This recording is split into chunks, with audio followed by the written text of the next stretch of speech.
Hello, everyone. Welcome to Smart Money with the Majestic Queen audio podcast. In this series, we will speak about financial literacy.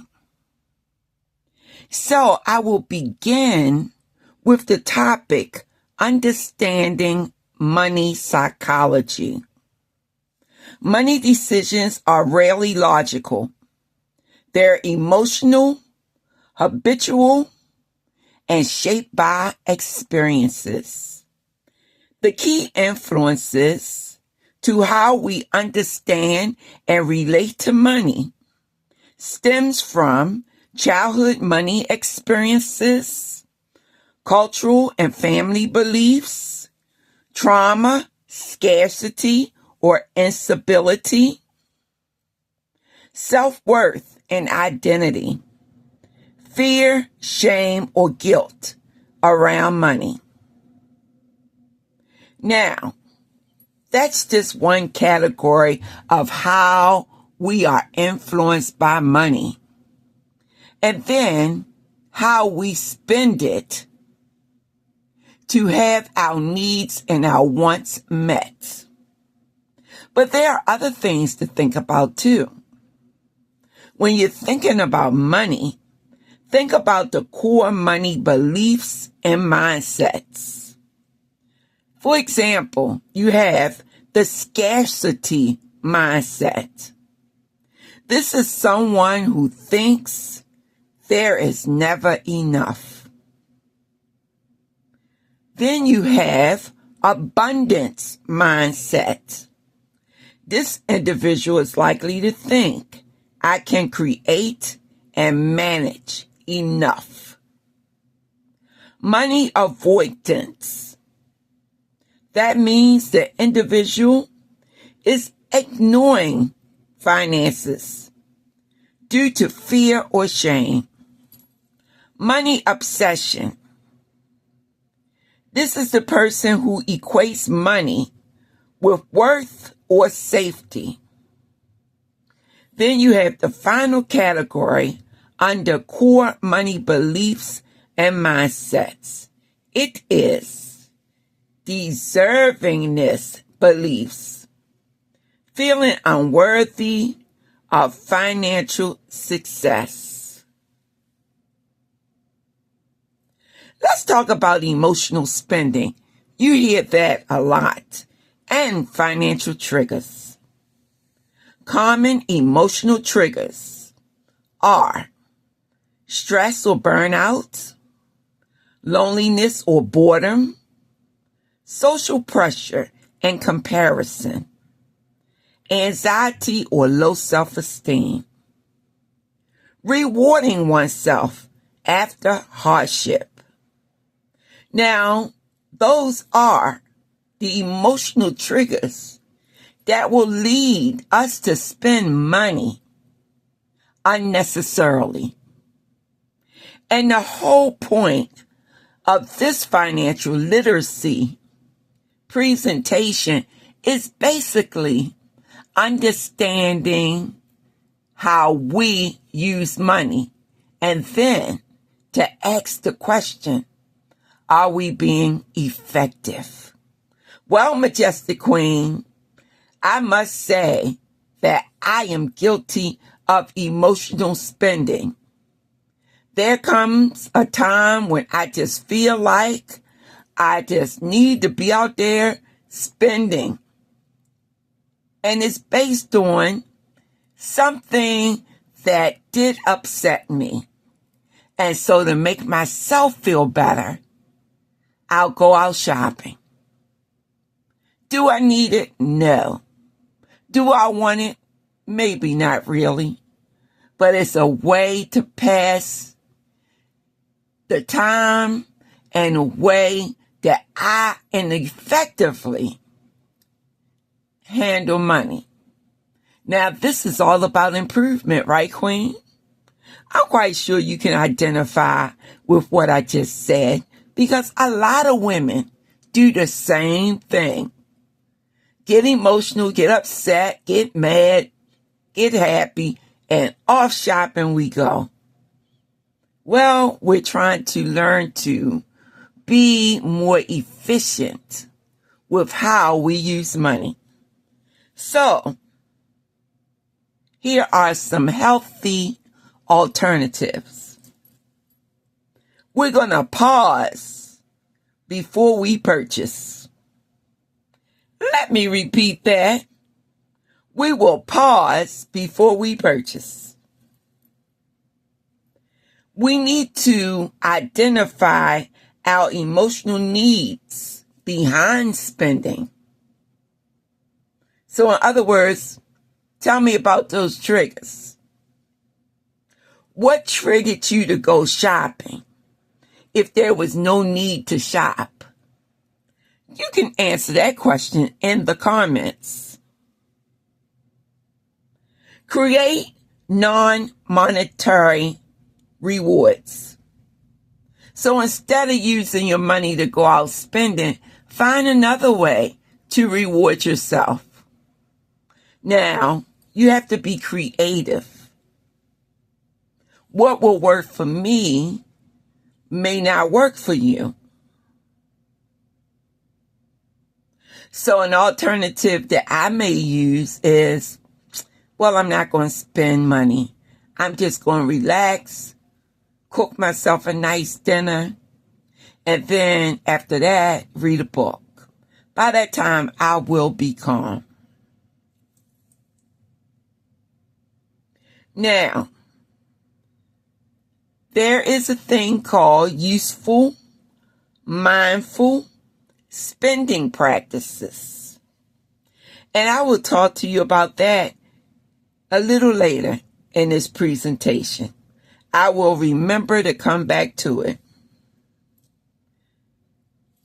Here are some cognitive biases that affect money. Now, whenever you hear the word cognitive, you're thinking, okay? Cognitive thinking. Cognitive thinking. Okay, so some thinking biases that affect money decisions. Let's go through 5 of them. Present bias. This means that sometimes people will prioritize now over later. Loss aversion. Fearing loss more than having value to what you can gain. Anchoring. This means to rely heavily on first information about spending. Confirmation bias. This is to ignore facts that challenge beliefs. Lifestyle inflation. Spending more as your income rises. Well, we're all guilty of that. If we have more money, then we think, oh, well, I can get better furniture. I can get better jewelry. I can go on a few trips. I can eat fancier. I can buy new dresses. So we are guilty of that. But what we want to do is make more money, but spend less. That way, we can save money. And of course, that's going to lead to generational wealth. That's what we're after. So it takes practice. And of course, there will be sacrifices to make along the way. Now, what we can do when we are decision making under stress, like you're stressed out and you're thinking shopping, but is that the right time to make the decision? Let's think like this. Stress reduces rational thinking and increases impulsivity And that means that when you're stressed out, you're not thinking well, you move on the first thought, and then you buy that something, and you come home and you say, why did I buy this? You know? So here's some helpful tools. Something you can do before you purchase. Give yourself 24 to 48 hours before you make that purchase. Have financial rules. Spend in categories with boundaries. So you may say clothing, only $50. So that's what is meant by that. Separate your emotions from your actions. I think that's good advice. Financial self-regulation skills. Now, you're going to self-regulate, queens. This means delayed gratification.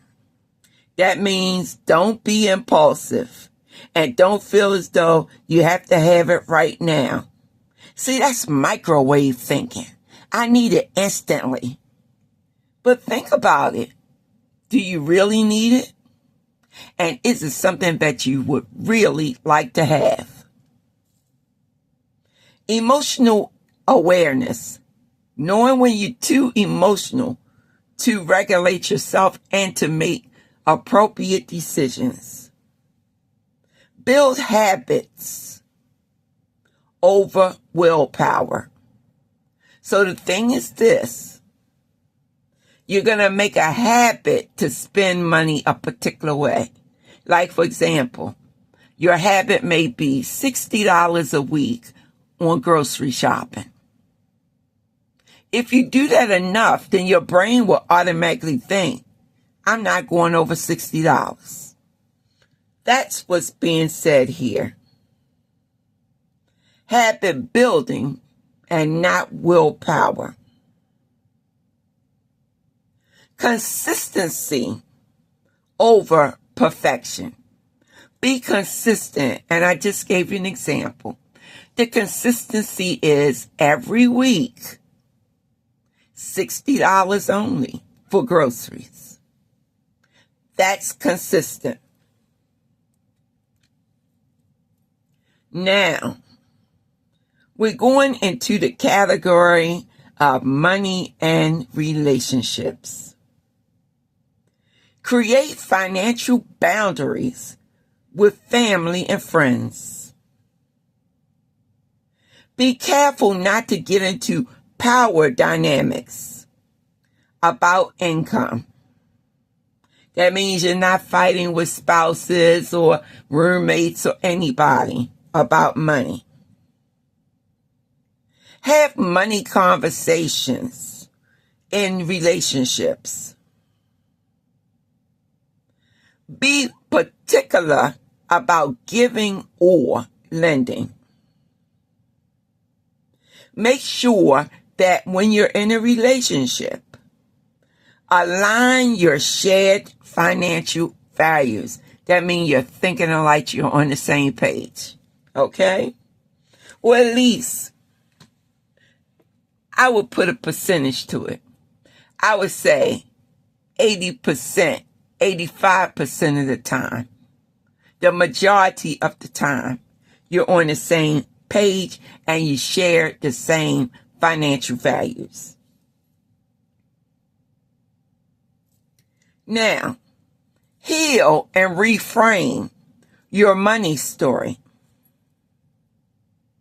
Think about those money narratives. And what I mean by that is, think about what you tell yourself when you're about to go out shopping. You say, charge it. Or do you say, I have this amount of money in the budget to go out and shop? Redefine success beyond income. See, so many times people get caught up in lavish thinking about their lifestyle.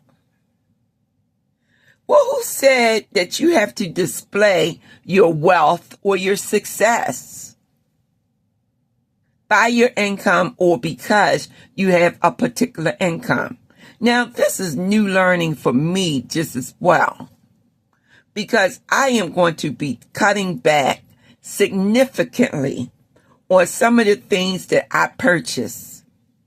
I am going to go over my finances and I am going to see what I can eliminate, because some things are becoming too costly. Practice gratitude and self-sufficiency. Build trust with yourself financially. Now, we have just thought and talked about healing and reframing our financial story. Money, money, money. Now let's talk about some tools we can use. And this is very important before I end this session, that we know a direction to take. Now, you heard me say I'm going to go over my finances, and I'll be doing a little of that this weekend.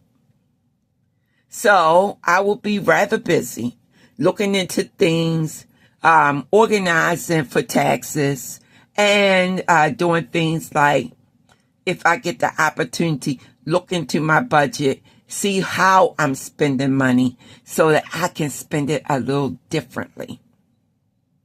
So I need these tools. What about you? Value-based budgeting.